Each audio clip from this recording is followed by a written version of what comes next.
நபிகள் நாயகம் ரசூலுல்லாஹி ஸல்லல்லாஹு அலைஹி வஸல்லம் அவர்கள் நம் வாழ்க்கையின் அனைத்து அம்சங்களுக்கும் சிறந்த முன்மாதிரியாக இருக்கிறார்கள்.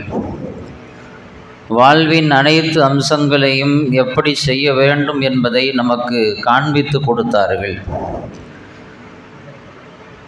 அல்லாஹ்விடத்தில் துவா செய்ய வேண்டும் என்பதை அவர்கள் சொல்லி தந்தார்கள். அந்த துவாவை எப்படி கேட்கணும் அப்படிங்கிறதையும் நமக்கு கற்றுக் கொடுத்தாங்க. அல்லாஹ்வினுடைய ரஹ்மத்து விசாலமானது, அவனுடைய கசானா விசாலமானது. அவனிடத்தில் எதை கேட்டாலும் அவன் கொடுக்கக்கூடியவன், கொடுப்பதற்கு தகுதி வாய்ந்தவன். கேட்கும்படியும் நமக்கு சொல்லுகிறான், கேட்பதை விரும்புகிறான். ஆனால் அதே சமயத்தில் எல்லாவற்றையும் அல்லாஹ்விடத்தில் கேட்டுவிட முடியாது. கேட்கிற விஷயங்களையும் முறைப்படுத்தி கேட்க வேண்டும். ஸல்லல்லாஹு அலைஹி வஸல்லம் அவர்கள் அதை நமக்கு சொல்லி தந்தார்கள்.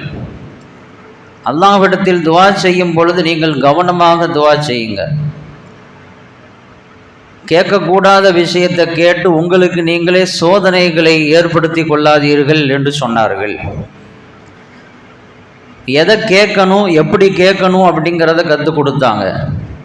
அவசரப்பட்டு எதையாவது ஒன்று கேட்டு அதன் மூலம் வருகின்ற சோதனைகளுக்கு அதுவே காரணமாக அமைஞ்சிரும்.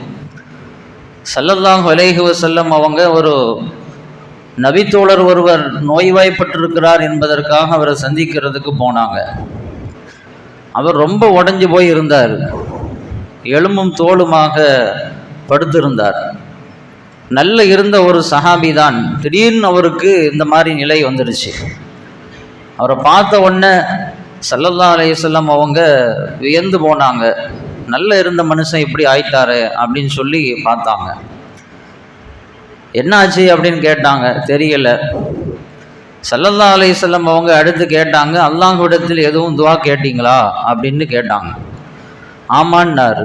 என்ன துவா கேட்டீங்க?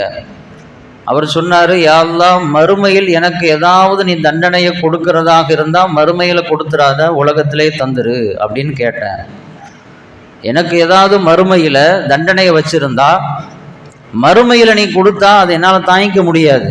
அதனால் அதுக்கு பகரமாக உலகத்திலே எனக்கு தண்டனையை கொடுத்துரு. இந்த உலகத்தோடு சோதனைகள் முடிஞ்சு போயிடும், மறுமையில் நான் சந்தோஷமாக இருக்கணும் அப்படின்னு அல்லாஹ்விட்ட கேட்டேன் அப்படின்னு சொன்னபோது தான் ஸல்லல்லாஹு அலைஹி வஸல்லம் கேட்டார்கள். சொன்னார்கள், என்ன இந்த மாதிரி கேட்டீங்களே, இப்படியா துவா கேட்கறது?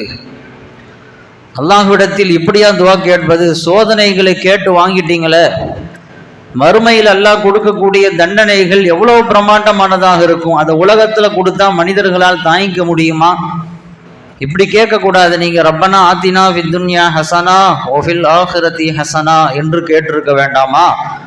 இந்த உலகத்திலும் எனக்கு நன்மையை கொடு, ஆகிரத்திலும் நன்மையை கொடு என்று நீங்கள் கேட்டிருக்க வேண்டியது தானே. ஏன் அப்படி கேட்டீர்கள் என்று ஸல்லல்லாஹு அலைஹி வஸல்லம் அவங்க எப்படி துவா செய்யணும் அப்படிங்கிறத கற்றுக் கொடுத்தாங்க. எப்படி கேட்கக்கூடாது அப்படிங்கிறத உணர்த்தினாங்க. அல்லாஹ்விடத்தில் துவா கேட்கிற பொழுது எச்சரிக்கை வேண்டும். எல்லாத்தையும் நாம விருப்பப்படி கேட்டக்கூடாது. அல்லாஹ் எதையும் கொடுப்பதற்கு தயாரானவன் தான். ஆனால் கேட்கும் பொழுது ரொம்ப கவனம் வேண்டும். குழந்தை இல்லாதவங்க அல்லாஹ்விடத்துல குழந்தையை கேட்கும் பொழுது, அல்லாஹ் எனக்கு குழந்தையை கொடுன்னு கேட்கக்கூடாது. அது ஆண் குழந்தையா இருக்கலாம், பெண் குழந்தையா இருக்கலாம். எந்த குழந்தையை விரும்பி அல்லாஹ்விட்ட கேட்கலாம், அதுக்கு ரைட்ஸ் இருக்குது. ஆனா எனக்கு குழந்தையை கொடுன்னு கேட்கக்கூடாது. வலதன் சாலிகா, அல்லாஹ் எனக்கு சாலிகான குழந்தையை கொடுன்னு கேட்கணும். நல்ல அஹ்லாக்குள்ள குழந்தையை கொடுன்னு கேட்கணும். ஒருவேளை அல்லாஹ் குழந்தையை கொடுத்து அல்லாஹ் பாதுகாக்கணும், அது சாலிகான குழந்தையா இல்லை அப்படின்னா அந்த குழந்தைய நமக்கு சோதனையா மாறிடும். சாலிகான குழந்தையை கேட்கணும். கல்யாணம் நடக்கணும் அப்படின்னு அல்லாஹ்வோட துவா செய்யக்கூடியவங்க எனக்கு மனைவியை கொடுன்னு கேட்கக்கூடாது, சாலிகான பெண்ணை கொடுன்னு கேட்கணும். ஏன்னா ஏதோ ஒரு பெண் அந்த பெண் குணம் கெட்டவளாக இருந்து விட்டால் அது அவருக்கு சோகமாக மாறிவிடும். வாழ்க்கையே ரொம்ப சோகமா மாறிடும். அல்லாஹ்விடத்தில் சாலிகான பெண்ணை கேட்க வேண்டும். அதே போன்றுதான் கல்வியை கேட்கிற பொழுது, யாரெல்லாம் எனக்கு கல்வியை கொடு, அறிவை கொடுன்னு கேட்கக்கூடாது. பயன் தரக்கூடிய கல்வியை கொடுன்னு கேட்கணும். ஸல்லல்லாஹு அலைஹி வஸல்லம் சொன்னார்கள், ஸலுல்லாஹ இல்மன் நாஃபிஆ, அல்லாஹ்விடத்தில் பயன் தரக்கூடிய கல்வியை கேளுங்கள். வதஅவ்வது பில்லாஹி மின் இல்மின் லா யன்ஃபஉ, பயன் தராத கல்வியிலிருந்து பாதுகாப்பு தேடுங்கள். அல்லாஹ்விடத்தில் துஆ செய்யும் பொழுது, யா அல்லாஹ் எனக்கு பயன் தரக்கூடிய கல்வியை கொடு, என் வாழ்க்கைக்கு அது உதவணும், ஆகிரத்திற்கு அது பயன் தரணும். பயன் தராத கல்வி எனக்கு தந்திராதன்னு சொல்லி அல்லாஹ்விடத்தில் நீங்கள் கவனமாக அதை கேட்டு பெறுங்கள் என்று ஸல்லல்லாஹு அலைஹி வஸல்லம் அவங்க சொன்னாங்க. ஏன்னா அறிவு கல்வி அப்படிங்கிறது நன்மைக்கு மட்டும் பயன் தராது, தீமைக்கும் அது வழிவகுக்கும். இந்த டெக்னிக்கலா திருடுறாங்க, நூதன திருட்டு, நூதன மோசடி அப்படின்லாம் கேள்விப்படுறோமா இல்லையா? அப்படி அந்த நூதன திருட்டுல ஈடுபடுறதா இருந்தா அதுக்கான நாலேஜ் இருந்தாதான் செய்ய முடியும், அந்த அறிவு இருந்தாதான் அதை செய்ய முடியும். அப்ப அறிவு நல்ல விஷயங்களுக்கு மட்டும் பயன்படுவதில்லை, கெட்ட விஷயங்களுக்கும் பயன்படுகிறது, தீமைகளுக்கும் உடந்தையாக இருக்கிறது. ஷைத்தான் மிகப்பெரிய அறிவாளி, ஆனால் அந்த அறிவு அவனுக்கு அல்லாஹ்விற்கு கட்டுப்படுவதற்கு பயன்படவில்லை, அல்லாஹ்வுக்கு மாறு செய்வதற்கு தான் பயன்பட்டது. மனிதர்களை வழிகெடுப்பதற்குத்தான் அந்த அறிவு அவனுக்கு பயன்பட்டு கொண்டு இருக்கிறது. எனவே எல்லா அறிவும் நல்லதல்ல, எல்லா கல்வியும் நல்ல கல்வி அல்ல. அல்லாஹ்விடத்தில் பயன் தரக்கூடிய கல்வியை கேட்கணும். பயன் தரக்கூடிய கல்வினா என்ன? இன்னைக்கு நாம எப்படி விளங்கி வச்சிருக்கிறோம்? எதிர்காலத்துக்கு எது உதவுதோ, ஹாப்பியான லைஃப் கிடைக்கிறதுக்கு எது காரணமாக இருக்குமோ, நல்ல வேலை, நல்ல வருமானம், நல்ல சம்பளம், இதெல்லாம் எதை கொண்டு கிடைக்குமோ அதுதான் பயன் தரக்கூடிய கல்வி அப்படின்னு நாம விளங்கி வச்சிருக்கிறோம். அந்த மாதிரியான கல்வியை தான் குழந்தைகளுக்கு கொடுக்கணும் அப்படின்னு நாம நினைக்கிறோம். இன்னைக்கெல்லாம் நாலேஜை வளர்த்துக்கணும், ஸ்கில்ஸை டெவலப் பண்ணணும், திறமையை வளர்த்துக்கணும், அறியாமையை போக்கணும் அப்படிங்கிறதுக்காக கல்வி கற்கக்கூடிய காலம்லாம் மலையேறி போச்சு. ஒரு காலம் இருந்தது, தன்னுடைய அறிவை பெருக்கிக் கொள்ள வேண்டும் என்பதற்காக படித்தார்கள், தன்னுடைய அறியாமையை போக்கிக் கொள்ள வேண்டும் என்பதற்காக கல்வி கற்றார்கள். இன்னைக்கு யாரும் அதற்காக கல்வி கற்கல. என்னுடைய அறியாமை போகணும், நான் நிறைய தெரிஞ்சுக்கணும் அப்படின்னு எத்தனை பேர் இன்னைக்கு கல்வி படிக்கிறோம்? அப்படிலாம் யாரும் கல்வி படிக்கல. பொருளாதாரத்தை மையமாக கொண்டு, பொருளாதாரத்தை அடிப்படையாக கொண்டுதான் இன்றைக்கு கல்வி போதிக்கப்படுகிறது, கல்வி கற்றுக்கொள்ளப்படுகிறது. இன்னைக்கு பிள்ளைகளுக்கு அந்த மாதிரியான கல்வியை தான் கொடுக்கிறோம். MBBS, BTech, BPharm, BA computer science, BA data science, hotel management, இந்த மாதிரி எது அதிகமான உத்தியோகத்தை தருமோ, ஊதியத்தை தருமோ, அந்த மாதிரியான கல்வியை செலக்ட் பண்ணி பிள்ளைங்களுக்கு நாம கொடுக்கிறோம். இது ஒன்றும் தப்புன்னு நான் சொல்லல, இது வரவேற்க வேண்டிய விஷயம்தான். எந்த பிளானும் இல்லாம, எந்த திட்டமும் இல்லாம எதையோ ஒன்ன படிச்சு கடைசியில படிச்ச வேலை கிடைக்காம மளிகை கடையிலையும் ஜவுளி கடையிலையும் நிக்கிறதுக்கு பதிலா பிளான் போட்டு நல்ல திட்டமிட்டு எந்த கல்வி நமக்கு வாழ்க்கைக்கு உதவும் என்று அதற்கான திட்டத்தோடு படித்து அந்த வேலைக்கு போய் சேர்றது நல்ல விஷயம்தான், அதுதான் புத்திசாலித்தனமும் கூட. ஆனால் உண்மையில் பயன் தரக்கூடிய கல்வின்னா என்ன? ஸல்லல்லாஹு அலைஹி வஸல்லம் பயன் தரக்கூடிய கல்வியை ரப்பிடத்தில் கேளுங்கள் அப்படின்னு சொன்னாங்களே, எது பயன் தரக்கூடிய கல்வி? எது சுய ஒழுக்கத்தை கற்றுத்தருமோ, எது பேணுதலான வாழ்வை சொல்லித் தருமோ, எது இறையச்சத்தை நமக்கு உரமாக நமக்கு தருமோ, மறுமையினுடைய வெற்றிக்கு காரணமாக இருக்குமோ, சுய கட்டுப்பாட்டை நமக்கு தருமோ, சுய மரியாதையை நமக்கு தருமோ, தன்மானத்தோடு நம்மை வாழ வைக்குமோ, அதுதான் பயன் தரக்கூடிய கல்வி. பயன் தரக்கூடிய கல்வி அப்படிங்கிறதுக்கான டெபினேஷனை இமாம்களிடத்தில் கேட்கிற பொழுது பெரும்பான்மையான இமாம்கள் சொல்லக்கூடிய பதில் என்னன்னா, அஸ்லுல் இல்மி ஹஷ்யத்துல்லாஹ், கல்விக்கான அடிப்படையே அல்லாஹ்வுக்கு பயந்து நடக்கிறதுன்றாங்க. பயன் தரக்கூடிய கல்வினா என்ன? எது அல்லாஹ்வினுடைய அச்சத்தை ஏற்படுத்துமோ அதுதான் பயன் தரக்கூடிய கல்வி. அல்லாஹ் குர்ஆன்ல சொல்றான், இன்னமா யக்ஷல்லாஹ மின் இபாதிஹில் உலமா, அல்லாஹ்வை யார் பயந்து நடப்பாங்கன்னா கல்வியாளர்கள், ஆலிம்கள், அவங்க தான் அல்லாஹ் பயந்து நடப்பாங்கன்னு அல்லாஹ் சொல்றான். அப்ப அல்லாஹ்வினுடைய அச்சத்தை ஏற்படுத்தக்கூடிய கல்விதான் பயன் தரக்கூடிய கல்வி. அந்த கல்வியைத்தான் பெருமானார் ஸல்லல்லாஹு அலைஹி வஸல்லம் அவர்கள் கேட்டு பெறுங்கள் என்று சொன்னார்கள். அந்த கல்வி எங்க கிடைக்கும்? அரபி மதரசாக்களில் தான் கிடைக்கும். அரபி மதரசாக்களில் போதிக்கப்படக்கூடிய கல்விதான் சுய ஒழுக்கத்தை தருகின்ற கல்வி, இறையச்சத்தை தருகின்ற கல்வி, சுய மரியாதையையும் தன்மானத்தையும் போதிக்கிற கல்வி. தன்மானத்தோடு வாழக்கூடியவர்கள் யார் இன்னைக்கு உலகத்துல? சுயமரியாதையோடு வாழக்கூடியவர்கள் யார்? யாரிடத்துல நான் தேவையாக மாட்டேன், யாருடைய வாசலுக்கும் போய் நிற்க மாட்டேன், யாரிடத்திலும் உதவி கேட்க மாட்டேன் அப்படின்னு சுயமரியாதையோடு இருப்பவர்கள் யார்? அல்லாஹ்விற்கு பயந்து நடக்கக்கூடியவர்கள், மார்க்கத்தை தெரிந்து கொண்டவர்கள், குர்ஆனுடைய அறிவை பெற்றவர்கள் மட்டும்தான் சுய ஒழுக்கத்தோடு சுய மரியாதையோடு தன்மானத்தோடு வாழுகிறார்கள். தன்மானத்தை தீண்டி பார்க்கிற பொழுதெல்லாம், சீண்டி பார்க்கிற பொழுதெல்லாம் கொஞ்சம் கூட அதை விட்டு கொடுக்காமல், வளைந்து கொடுக்காமல் சுய மரியாதையை பாதுகாத்தவர்கள் இந்த மார்க்க கல்வியை படித்த ஆலிம்கள் தான். சாலிம் பின் அப்துல்லா ரஹ்மத்துல்லாஹி அலைஹி காபத்துல்லால உட்கார்ந்து இருக்கிறாங்க ஹரம்ல. இவங்க யார் அப்படின்னா உமர் இப்னு கத்தாப் ரலியல்லாஹு தஆலா அன்ஹு அவங்களுடைய பேரப்புள்ள உட்கார்ந்து இருக்கிறாங்க. அந்த இடத்துக்கு அன்னைக்கு ஆட்சியாளராக இருந்த ஹிஷாம் வர்றாரு. இங்க உட்கார்ந்து இவரு துவா செஞ்சுட்டு இருக்கிறாரு, உட்கார்ந்து இருக்கிறார். மிகப்பெரிய ஆலிம், அன்னைக்கு தேதியில மிகப்பெரிய ஒரு மார்க்கத்தை கற்று தேர்ந்த ஒரு மிகப்பெரிய புலமை பெற்றவர், மிகப்பெரிய மார்க்க அறிஞர். அவரை பார்த்த உடனே ஹிஷாம் கேட்டாரு, சாலிம் சல்னி ஹாஜத்தக், உங்களுக்கு ஏதாவது தேவை இருந்தா கேளுங்க நான் தரேன் அப்படின்னு சொன்னார். உங்களுக்கு எதுவும் தேவை இருக்குதா அப்படின்னு கேட்டார்.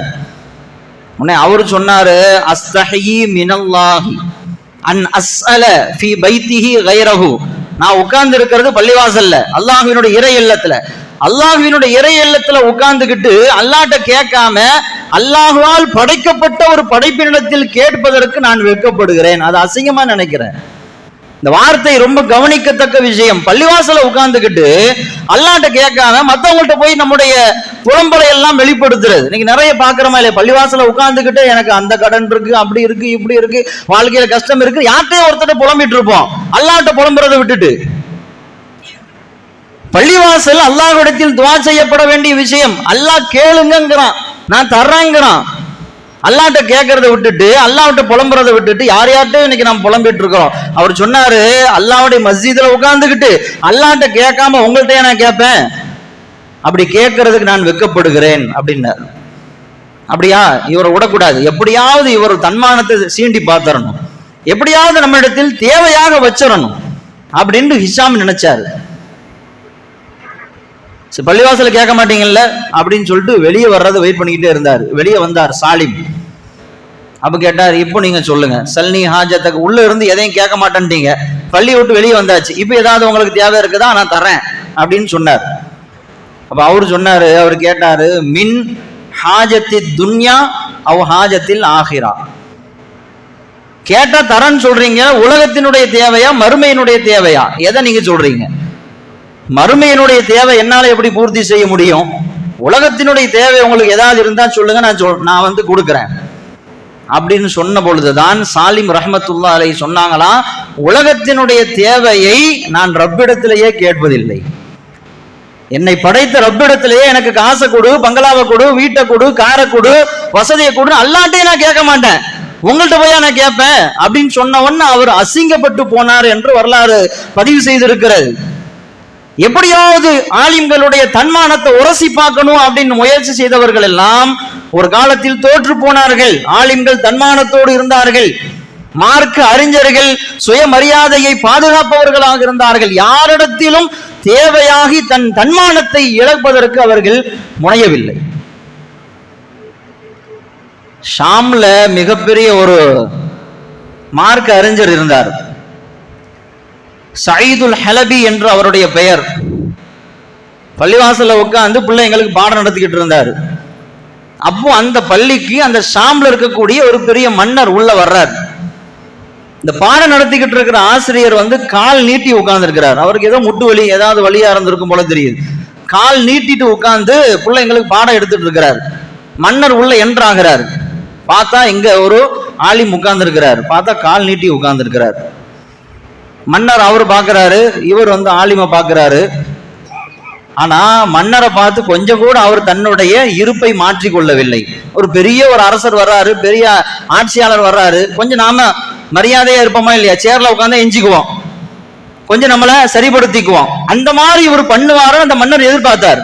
கால் நீட்டி உட்காந்து காலை மடக்கிக்குவாரு, அப்படின்னு எதிர்பார்த்தா அவர் கொஞ்சம் கூட அசையல. அவர் எப்பயும் போல உட்காந்து பாடம் நடத்திக்கிட்டு இருந்தார். இது அவருக்கு ரொம்ப ஒரு இன்சல்ட் ஆகி போச்சு.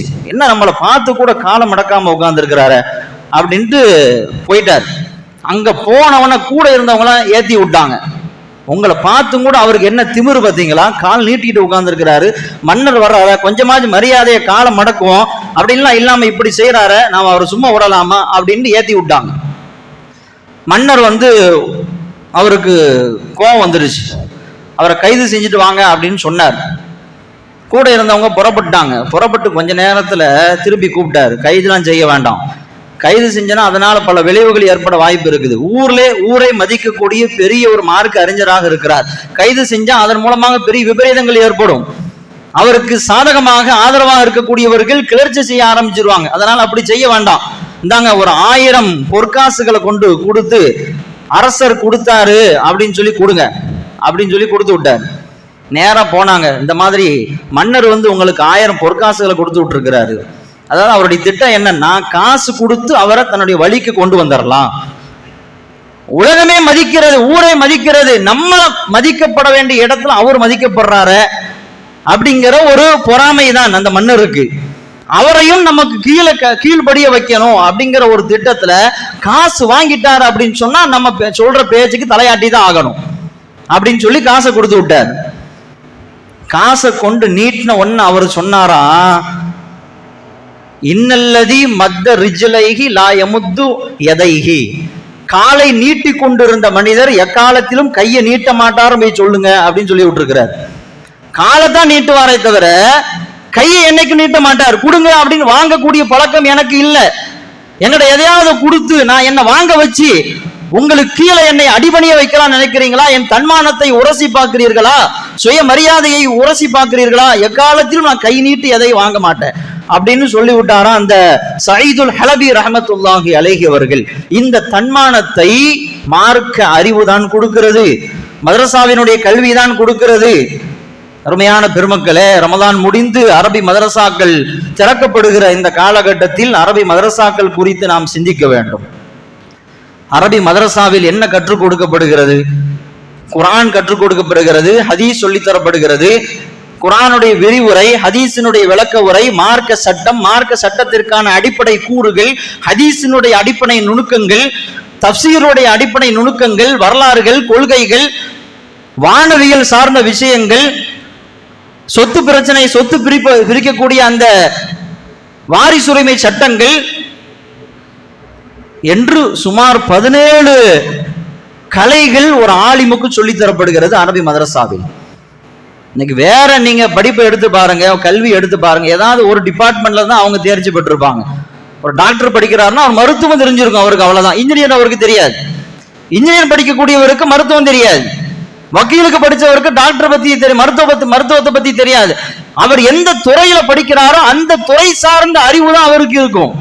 ஆனால் ஒரு மதரசாக்குள் ஒரு மனிதர் என்றாகிவிட்டால் அவர் 17 கலைகள், 17 டிபார்ட்மெண்ட்ல அவருக்கு தேர்ச்சி பெற்றவராகத்தான் வெளியே வர்றார். இன்னைக்கு நாம எப்படி நினைக்கிறோம், ஒரு ஆலிம்னா அவர் குர்ஆன் ஓதுவாரு, தொலை வைப்பாரு, பயான் செய்வாரு, பிள்ளைங்களுக்கு ஓதி கொடுப்பாரு அப்படின்னு நாம அவருடைய வட்டத்தை சுருக்கி விடுகிறோம். 17 கலைகளில் தேர்ச்சி பெற்றுத்தான் ஒரு ஆலிம் மதரசாவிலிருந்து வெளியே வருகிறார். சும்மா சாதாரணமான விஷயம் அல்ல.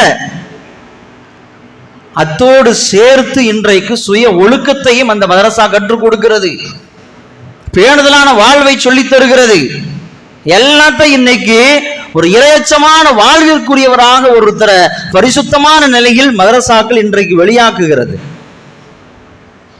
இன்றைக்கு மதரசாவினுடைய கல்விக்கு நாம முக்கியத்துவம் கொடுக்கிறதே இல்லை. நான் ஏற்கனவே சொன்னதை போன்று உலக கல்வியை நோக்கித்தான் பிள்ளைகளை நாம் நகர்த்தி கொண்டு இருக்கிறோம். எது ஊதியத்தை அதிகமா தரும், எது சம்பாத்தியத்தை அதிகமா தரும்? மதரசாவினுடைய கல்விக்கு நாம முக்கியத்துவம் கொடுக்கிறதே இல்லை. உலக கல்விக்கு முக்கியத்துவம் கொடுக்க அதுக்கான எத்தனை லட்சத்தை வேண்டுமானாலும் நாம் இன்வெஸ்ட்மெண்ட் பண்றது தயாரா இருக்கிறோம்.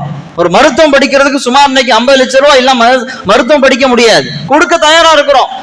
ஒரு இன்ஜினியரிங் படிக்கிறதுக்கு 10 லட்சம் ரூபாய் வேணும், கொடுக்க தயாரா இருக்கிறோம். ஏன்னா அவன் பிற்காலத்துல அவன் லைஃப் நல்லா இருக்கும்னு நினைக்கிறோம்.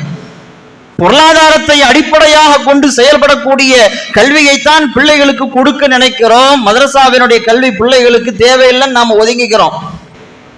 எந்த பிள்ளைகளை இன்னைக்கு குர்ஆன் படித்த மரணமிடக்கூடிய ஹாஃபில் ஆக்குறதுக்கு எந்த பெற்றோரும் தயாராக இல்லை, ஆலிமாக்குவதற்கு எந்த பெற்றோரும் தயாராகவில்லை.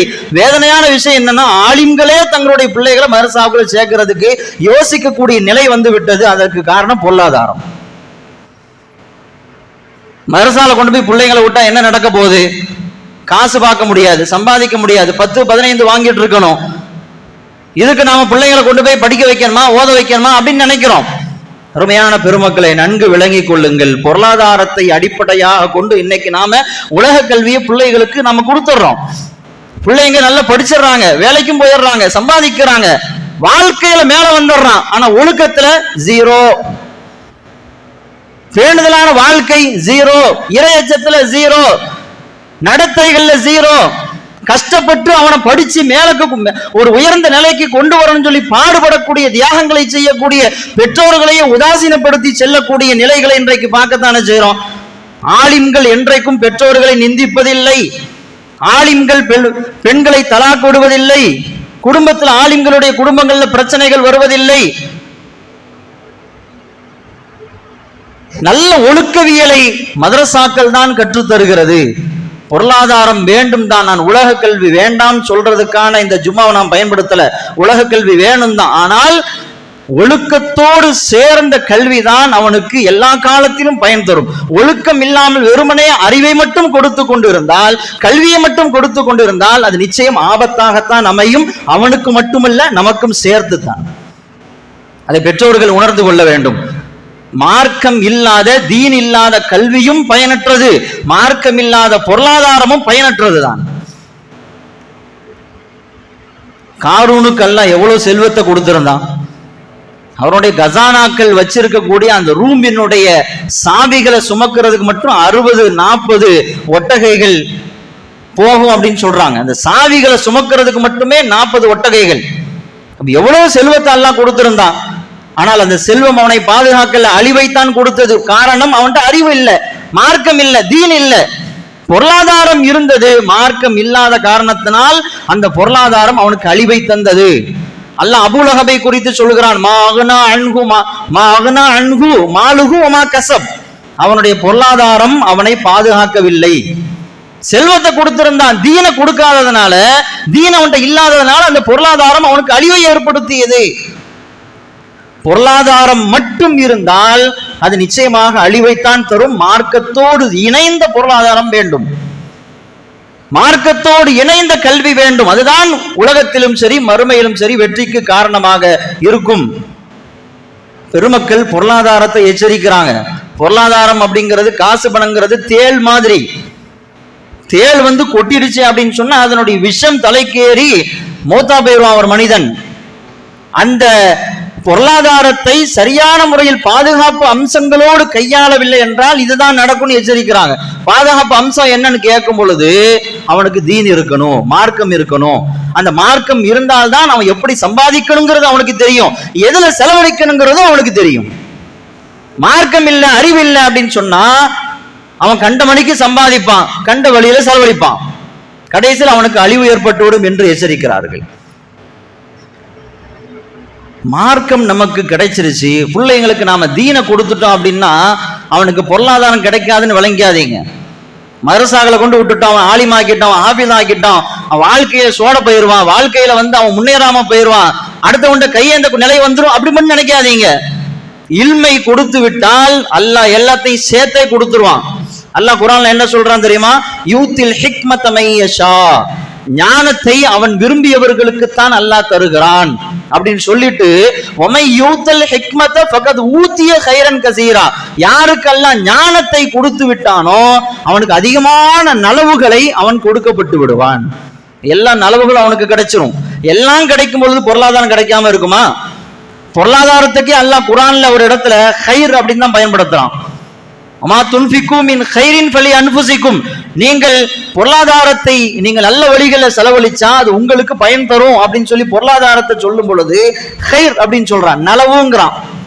வைன்னஹு லிஹுப்பில் கைரி லஷதீத், அல்லாஹ் குர்ஆன்ல சொல்றான் வலாதியாதி சூராவுல, பொருளாதாரத்தை மனிதன் அதிகம் நேசிப்பவனாக இருக்கிறான். பொருளாதாரத்திற்கு கைருங்கிற வார்த்தையை பயன்படுத்துறான். ஸல்லல்லாஹு அலைஹி வஸல்லம் சொன்னார்கள், அல்லாஹ் குர்ஆன்ல சொல்றான், யாருக்கு மார்க்க ஞானம் இருக்கிறதோ அவருக்கு எல்லா கைரும் கிடைச்சிரும்.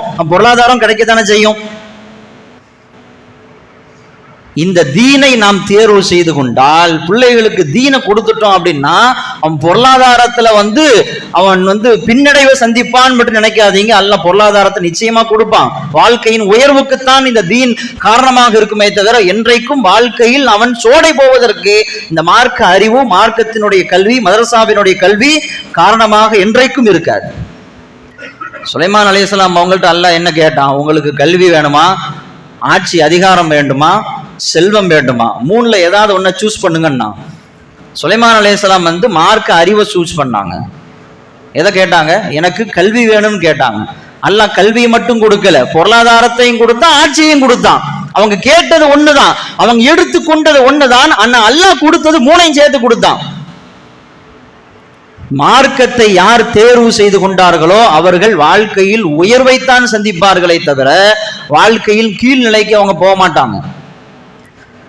அபூ யூசுப் ரஹ்மத்துல்லாஹி அலைஹி மிகப்பெரிய மார்க்க மாமேதை. அவங்க ஹாரூன் ரஷீத் பாதுஷாவினுடைய அரசவையில் உட்கார்ந்து இருக்கிறாங்க. அன்னைக்கு இருந்த மிகப்பெரிய தலைமை நீதிபதியாக இருந்தவர்கள் அபூ யூசுப் ரஹ்மத்துல்லாஹி அலைஹி. அவங்களை கௌரவப்படுத்தணும் அப்படிங்கிறதுக்காக, மரியாதை செய்யணுங்கிறதுக்காக அரசபைக்கு வர வச்சு அவங்களுக்கு உயர்தரமான உணவு கொடுக்கறதுக்கான ஏற்பாடு செஞ்சாரு ஹாரூன் ரஷீத் பாதுஷா. அன்னைக்கு மிகவும் பிரபலமாக இருந்த பெரிய அரசர்களும் மன்னர்களும் உயர்ந்த குடும்பத்தை சார்ந்தவர்கள் மட்டுமே உண்ணக்கூடிய ஒரு உயர்தரமான உணவு இருந்துச்சு. நெய்யால் செய்யப்படுகிற ஒரு உணவு. அந்த உணவு இந்த அபூ யூசுப் ரஹ்மத்துல்லாஹி அலைஹி அவங்களுக்கு முன்னால வைக்கப்பட்டுச்சு. அதை பார்த்துட்டு அவங்களுக்கு ஆனந்த கண்ணீர், அப்படியே ஆனந்த கண்ணீர் வடியுது. என்னன்னு கேட்டாங்க ஹாரூன் ரஷீத் பாதுஷா. அப்போ அபூ யூசுப் ரஹ்மத்துல்லாஹி அலைஹி சொன்னாங்களாம், நான் சின்ன பிள்ளையா இருக்கிற பொழுது என்னுடைய வாப்பா தவறி போயிட்டாரு, தந்தை வஃபாத் ஆயிட்டாரு, என்னுடைய உம்மா ரொம்ப கஷ்டப்பட்டாங்க. வாழ்க்கையில பொருளாதாரத்துக்கு ரொம்ப தேவை, என்னுடைய அந்த பொருளாதாரத்தினுடைய தேவைக்காக என்னை படிக்க வைக்கல, மதரசாவுக்கு அனுப்பல, வேலைக்கு அனுப்பிட்டாங்க. வேலைக்கு தான் போயிட்டு இருந்தேன். ஆனா வேலைக்கு போற வழியில அங்க ஒரு உஸ்தாத் உட்கார்ந்து பிள்ளைங்களுக்கு எல்லாம் பாடம் சொல்லிக்கிட்டு இருப்பாரு, பாடம் சொல்லி கொடுத்துட்டு இருப்பாரு. நான் போய் உட்காந்துக்குவேன். உட்காந்து அப்படியே பாடத்தை கேட்பேன். எனக்கு அதுல ஆர்வம் வந்துருச்சு. அப்படியே போயிட்டு இருப்பேன். அப்படியே வேலைக்கு போறேன்னு சொல்லிட்டு உட்காந்துக்குவேன். ஒரு நாள் என் தாயார் பார்த்துட்டாங்க. பார்த்துட்டு என்ன கண்டிக்கிறதுக்கு பதிலா நேரம் அந்த உஸ்தாதிட்ட போய் பேச ஆரம்பிச்சிட்டாங்க. என்ன இந்த மாதிரி பண்றீங்க? எங்க வீட்டுல என் கணவர் இல்ல, நானும் சம்பாதிக்கிறேன், கஷ்டப்படுறேன், பிள்ளையும் கஷ்டப்பட்டு சம்பாதிச்சா மட்டும்தான் நாங்க சாப்பிட முடியும். இந்த மாதிரி உங்க கூட வச்சுக்கிட்டா என் குடும்பம் எப்படி சாப்பிடுறது, நாங்க எப்படி பசியாடுறது, இந்த மாதிரி செய்றீங்களே, என் பிள்ளையோட வாழ்க்கையை கெடுக்கிறீங்களே அப்படின்ட்டு என் தாயார் எங்க உஸ்தாதிட்ட போய் சண்டை போட்டாங்க. அப்ப அவரு சொன்னாரு, எங்க உஸ்தாது, இந்த மாதிரி கவலைப்படாதீங்க, உங்க பிள்ளைய நான் கெடுக்கிறதுக்காக உட்கார வைக்கல, தீனை தான் கொடுத்துட்டு இருக்கிற, மார்க்க கல்வியை தான் கொடுத்துக்கிட்டு இருக்கிற, அதனால உன் பிள்ளைய நான் கெடுக்கிறதுக்கான வேலையை செய்யல. இப்படி இந்த மாதிரி சம்பாதிக்கக்கூடிய பிள்ளை நீங்க உங்க பக்கத்துல உட்கார வச்சிட்டீங்கன்னா எங்க குடும்பத்துக்கு யாரு கஞ்சி ஊத்துறது அப்படின்னு அந்த அம்மா கேட்டுச்சு.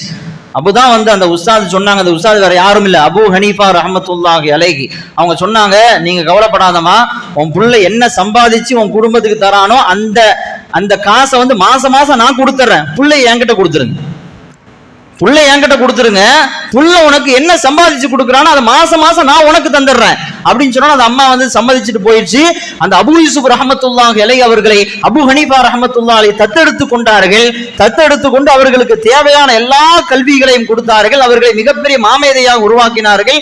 தாயார் சண்டை போட்ட நேரத்தை ஒரு வார்த்தையை சொன்னாங்க, அவன் புள்ளை என்னைக்குமே கெட்டு போயிட மாட்டான், வாழ்க்கையில் சோட போயிட மாட்டான், நீ குறித்து வைத்துக்கொள், ஒரு நாள் இவன் அரசவையில் உட்கார்ந்து மிகப்பெரிய யாரும் உண்ணாத உயர்தரமான உணவை இவன் உண்ணுவான், அந்த மாதிரி நிலைய அல்லாஹ் இவனுக்கு கொடுப்பான், குறிச்சு வச்சுக்கோன்னு சொன்னாங்க. இன்னைக்கு நான் அதை சாப்பிட்டுட்டு இருக்கிறேன் அரசவையில் உட்கார்ந்து, அதை நினைத்துத்தான் அழுகிறேன், கண்ணீர் வடிக்கிறேன் என்று அபூ யூசுப் ரஹ்மத்துல்லாஹி அலைஹி அவர்கள் சொன்னார்கள். என்றால் இந்த துறையில நாம வந்துட்டோம், மதரசாக்குள்ள போயிட்டோம் அப்படின்னா நாம வாழ்க்கையில ஜோட போயிடுவோம், பிள்ளைங்க சம்பாதிக்காம போயிடும், வாழ்க்கையில அவங்க பின்னுக்கு போயிடுவாங்க, பிற இடத்துல கையேந்த நிலை வந்துடும் அப்படின்னு நாம நினைக்க கூடாது. அப்படிங்கிற ஒரு கோணத்தில் தான் இன்றைக்கு மதரசாவினுடைய கல்வியை பிள்ளைகளுக்கு கொடுப்பதற்கு யோசிக்கிறோம். எத்தனை பிள்ளைகளை நம்ம ஹாஃபில் ஆக்கியிருக்கிறோம், ஆலிமாக்குறோம். ஆனால் ஒரு காலம் இருந்தது, நாம நினைக்கிற மாதிரி மதரசாக்கள்ல வெறுமனே மதரசாவினுடைய கல்வி மட்டும் போதிக்கப்பட்டது. இப்போ காலம் மாறி போய்விட்டது. எந்த மதரசாவிலும் வெறும் கல்வி மட்டும் போதிக்கப்படுவதில்லை, குர்ஆன் மட்டும் கொடுக்கப்படுவதில்லை, உலகத்தையும் சேர்த்துத்தான் இன்றைக்கு எல்லா மதரசாக்களும் கொடுக்கிறது.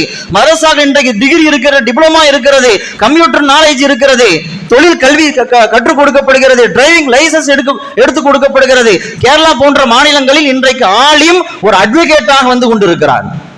எல்லா துறையிலும் இன்னைக்கு ஆலிம்கள் வந்து கால் பதிக்க ஆரம்பிச்சிட்டாங்க. மதரசாக்கள் இன்றைக்கு அந்த பாதையை காண்பித்து கொடுக்கிறது. ஏனென்றால் இன்னைக்கு மதரசா மக்களுடைய சமூகத்தினுடைய பார்வை அப்படி ஆகிவிட்டது. மதரசாக்கள் நாம கொண்டு போய் விட்டா பிள்ளைங்க வந்து பொருளாதாரத்துல கீழ்நிலைக்கு போயிடுவாங்க அப்படிங்கிற ஒரு எண்ணத்துல இன்னைக்கு மதரசாவுக்கு அனுப்புறதுக்கு நாம யோசிக்கிறோம். மதரசாக்கள் தன்னை மாற்றி கொண்டது உலகத்தினுடைய பொருளாதாரத்தை மேம்படுத்தும்படியான கல்வியையும் சேர்த்துத்தான் இன்றைக்கு மதரசாக்கள் கொடுக்கிறது. ஒரு ஆலிமாக டிகிரி வாங்கிட்டு வர்றாரு அப்படின்னு சொன்னா அவர் பிகாம் படிச்சு வெளியே வருவார், அல்லது ஏதாவது ஒரு டிகிரியோட தான் வெளியே வருவார். வந்து அவர் அதற்கு பிறகு கல்வியை தொடருவதற்கான ஏற்பாட்டோடு தான் இன்றைக்கு மதரசாக்கள் ஆலிம்களை உருவாக்கி கொண்டிருக்கிறது என்பதை நாம் நினைவில் கொள்ள வேண்டும். எனவே உலக கல்வி கொடுப்பது தவறல்ல, ஆனால் உலக கல்வியோடு சேர்த்து மார்க்க கல்வியும் இணைந்து நாம் கொடுக்கிற பொழுதுதான் அந்த குழந்தையினுடைய எதிர்காலம் சிறப்பாக இருக்கும். நம்ம கையை விட்டு அவன் போகாம இருப்பான். அவன் பாதுகாத்துக்கணுமா இல்லையா? நம்மள அவன் பாதுகாக்கணும்ல. ஒரு காலத்துல நம்மள அவன் தானே பாதுகாக்க போறான். தீன் இல்ல, மார்க்க அறிவு இல்ல, மார்க்கத்தினுடைய தெளிவில்லை, இறையச்சம் இல்ல, தாண்டோண்டித்தனமாக மாறி விடுவான். அல்லாஹ் குர்ஆன்ல சொல்றான், வலவ் பஸத்தல்லாஹு ரிஸ்க் லபகவ் ஃபில் அர்த். அல்லாஹ் கல்வியை பத்தி சொல்லும் பொழுது நிறைய கேளுங்கிறான். குர் ரப்பி ஜித்னி இல்மா, நபியே நீங்கள் எனக்கு அதிகமா கல்வியை கொடுன்னு அல்லாஹ்ட்ட கேளுங்க, கல்வி அதிகமா கொடுன்னு கேளுங்க அப்படின்னு சொல்லிட்டு பொருளாதாரத்தை பத்தி அல்லாஹ் சொல்லும் பொழுது அடியார்களுக்கு அல்லாஹ் பொருளாதாரத்தை விரிவுபடுத்தி கொடுத்தால் அவன் தாண்டோண்டித்தனமாக நடப்பான், அத்துமீறி செயல்படுவான், அல்லாஹ்வுக்கு மாறு செய்வான். அல்லாஹ் சொல்றான் கல்வி அதிகமா கேளுங்கிறான். பொருளாதாரம் அதிகமா கிடைச்சா அவன் அத்துமீறி செயல்படுவான். ஏன் அப்படின்னு சொன்னா அந்த பொருளாதாரம் கல்வியோடு இணைந்ததாக இல்லாத பொழுது அவன் தடம் மாறி போவதற்கு அந்த பொருளாதாரம் காரணமாக அமைந்துவிடும். எனவே பொருளாதாரத்தை கொடுப்பது தவறல்ல, அதோடு சேர்த்து மார்க்க கல்வியையும் இணைந்து நாம் கொடுக்கிற பொழுது பிள்ளையோட எதிர்காலம் சிறப்பாக இருக்கும். அல்லாஹ் அத்தகைய நல்லதொரு எதிர்காலத்தின் பிள்ளைகளுக்கு அல்லாஹ் அமைத்து தருவானாக. வாஹிரு தஅவானா அல்ஹம்துலில்லாஹி ரப்பில் ஆலமீன். அஸ்ஸலாமு அலைக்கும் வரஹ்மத்துல்லாஹி